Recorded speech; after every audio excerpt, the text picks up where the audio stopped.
Primero, el poder y el dinero es un elemento que no es, a pesar de lo que mucha gente puede creer, no es decisivo. Es importante, pero no es decisivo. En la parte de comunicación, y especialmente la parte de comunicación de televisión, es mucho más importante la parte cualitativa que la parte cuantitativa. Cuando uno hace contenidos de campaña que van directamente con un objetivo y ese objetivo se logra, eso es lo que vale, no importa que uno tenga 80 spots o que lo haga el mejor publicista del mundo, es decir, digamos en campaña no es, uno lo tiene. El Universal.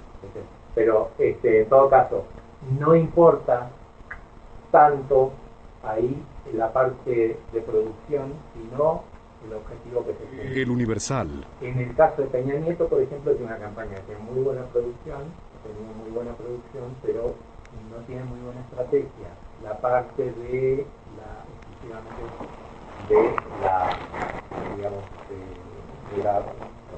la campaña de ahí.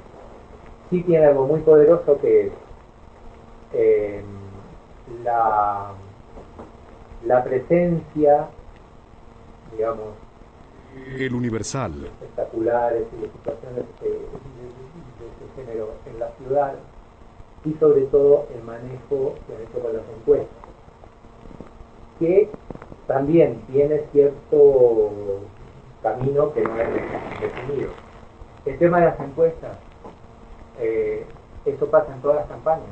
O sea, las campañas, a Ollanta-Humala, las encuestas lo fusilaban, lo mataban, lo linchaban las encuestas. Sin embargo, cuando empieza a crecer, siempre hay grietas por las cuales empieza a filtrarse esa cosa tan importante de una campaña, que es la verdad y la realidad y la sociedad y lo que la gente. El Universal. Empieza a imponerse, y todos aquella gente que apostó enteramente a alguien, cuando empieza a ver que hay un cambio de viento, o sea, de la misma manera que todos los políticos tienen un olfato y una percepción fantástica para cuando cambia el viento, y tienen saben muy bien calibrar el poder y el despoder, también lo saben los medios, también lo saben todos los demás, e incluso las propias empresas encuestadoras, que pueden jugar un poco, pueden lucrar con ciertos números, pueden ponerse en vendedores de números durante mucho tiempo, pero el golpe empieza a... El Universal.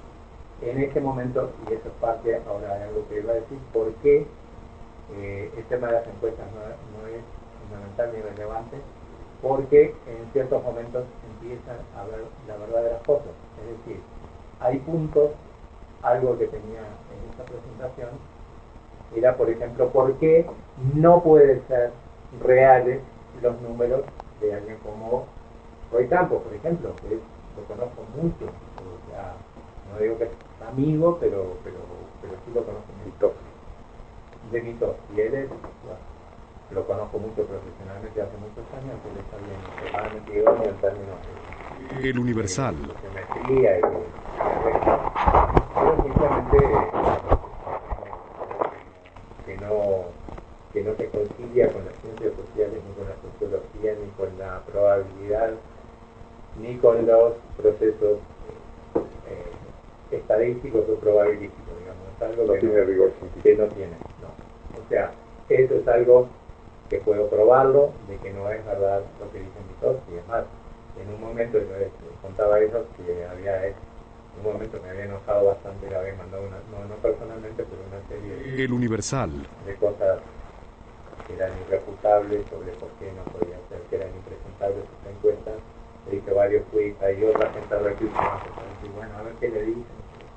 En un momento un tweet, Roy, que dice: un abrazo, Luis. El Universal. Fue era como una manera de decir: hermano, sabemos que estamos hablando otro día, nos tomamos la cerveza, pero no hablemos de sociología, ¿no? Porque bueno, ¿Pero qué era? ¿Era la muestra? no era la muestra. O sea, yo creo que hay una cosa que es imposible que ocurra de manera estadística, es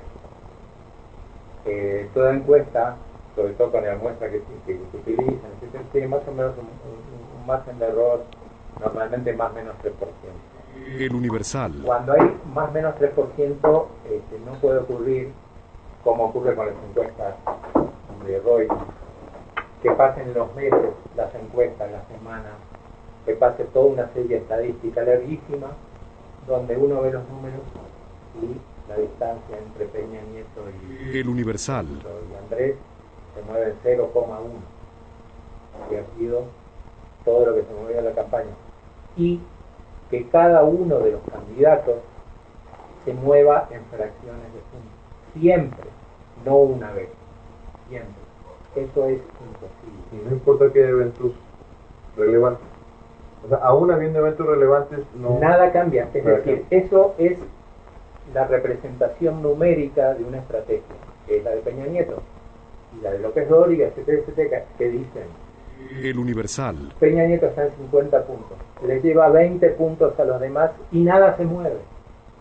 Es una especie de traslación que muchas veces es lo que quieren hacer, muchas veces que tienen problemas serios los ganadores de encuestas y perdedores de elecciones, que dicen: estoy me favorecen las encuestas, entonces no voy a hacer nada, voy a congelar el tiempo, voy a congelar el universo, el tiempo, y voy a pasar sin que nada se mueva hasta el día de la elección y ahí gano. Es decir, es una falacia, una ilusión. Y eso efectivamente no ocurre. Por ejemplo, yo soy, digamos, El Universal. mandado a hacer verificaciones externas. Estoy seguro que la realidad es la que empiezan a presentar, por ejemplo, bueno, María de la Fe. doctor salió en el de Madrid que no se juega a cualquiera ni a cualquier número, no participa en ninguna venta de números. El Universal. Puso la encuesta de María de las Heras, que dice que Peña Nieto está en 39, que Andrés está en 31 y que Cristina está en 20. Eso es efectivamente El Universal. a mi manera de ver, y tengo todo, digamos, un poco los elementos, el olfato y los datos y el análisis como para realmente estar seguro de que esos números son así. Es decir, que podrán ser 8, podrán ser 9 o podrán ser 10, pero no son 20. Y María de las Heras fue la única que le dio el triunfo a Fox. La única que aceptó. Ella y Gabriel Calle. Sí, e incluso en las últimas, en las otras elecciones también hubo. El Universal. No, a nivel de encuesta. No, encuestas, María de las Heras cuando encuestó fue la única encuesta que dio a Fox En las elecciones como triunfador también, en el 2000. digamos, ella ha sido elegida. Bueno, le quiero mostrar A ver, un poquito sí, para mi escuchar presentación para hacerlo sobre eso. Y ya cenamos rápido, ligero, y ahí hagamos todo tipo de preguntas a los señores. ¿Por qué nos da miedo nuestro corredor? Si es un traidor, no es un traidor, si dicen mentiras. En fin, vamos a expresar todos nuestros sentimientos. Claro. ¿Por qué por favor?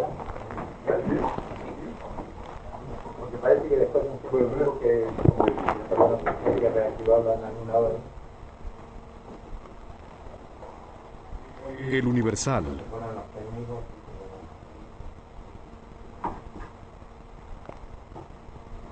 El Universal.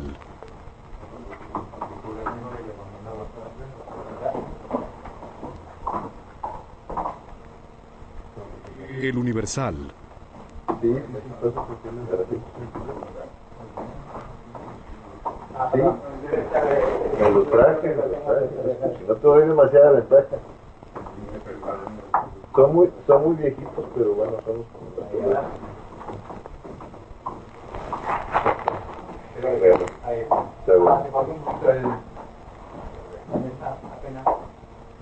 Ok, perfecto. Bueno, Bye.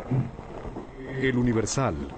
por el subtítulo ya pueden tener un poco de lo de la campaña ganadora.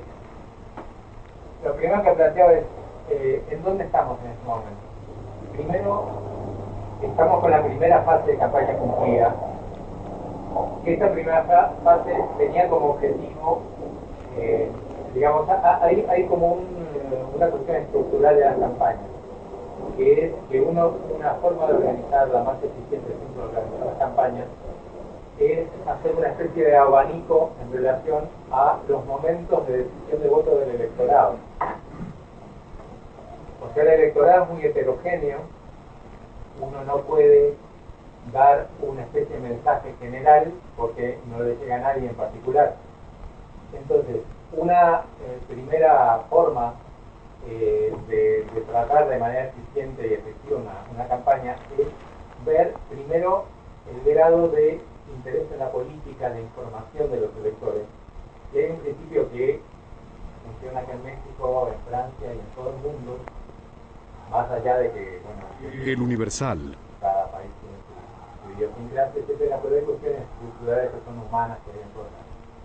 La gente que tiene más información y más interés por la política decide antes. La gente que tiene más información, más interés por la política, generalmente tiene más identificación partidaria.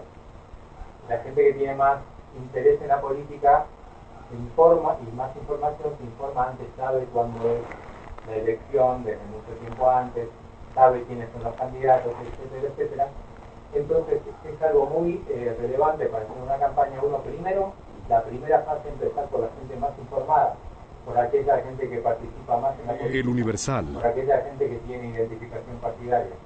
Entonces, primero, cuando uno inicia la campaña, tiene que plantearse ciertos grupos objetivos. Primero el voto duro, es decir, convencer un poco como los generales, cuando empieza una batalla, juntan toda la tropa, empiezan a llegar la tropa para que haya una cohesión interna y que todo el mundo vaya a luchar de una manera homogénea, convencida y unida.